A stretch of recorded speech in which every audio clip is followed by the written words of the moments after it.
Good afternoon, Florida Pool Man here. Today we are going to install a new timer box.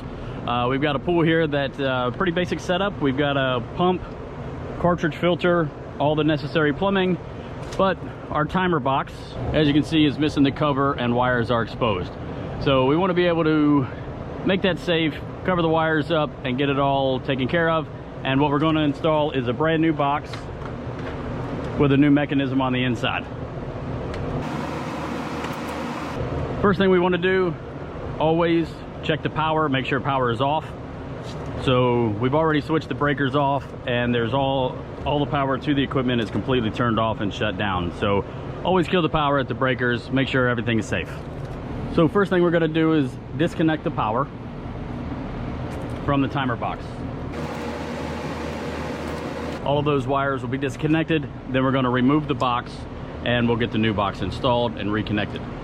Now, one thing to note on this is a 110 volt box, and the way you can tell that without testing it is there's only 3 screws inside the box. On 220 you'll have 5 screws in the places. I have a 220 mechanism with us, and you'll be able to see the difference. This is a mechanism for 220 power. You've got 5 screws across, and the one that we're going to be replacing only has the 3 screws, so that's how we know it is 110 power. Here's the missing lid. You can tell it was taped together. So the reason we're going to redo that is for this very reason, just to make everything safe. So first thing, we disconnect power here, remove our conduits, unscrew it from the house. Here we've got a GFI. We've tested power again and made sure that the GFI has not been tripping. So now we're going to get started. We'll get this replaced and get the system back up and running.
All right, so at this point we've got our new box attached to the wall.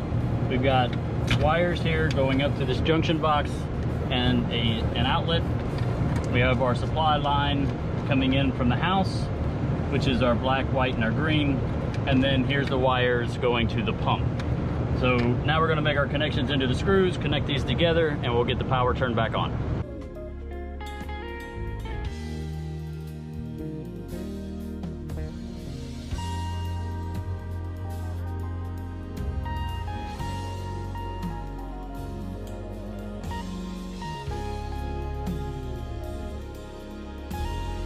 So far we've got our grounding connected. We've got our pump grounded to the box, our supply line coming in, and to the outlets.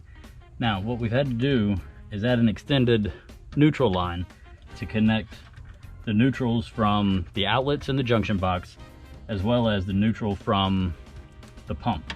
So we're going to connect all these together with a wire nut and then run it to the neutral bar inside the timer box.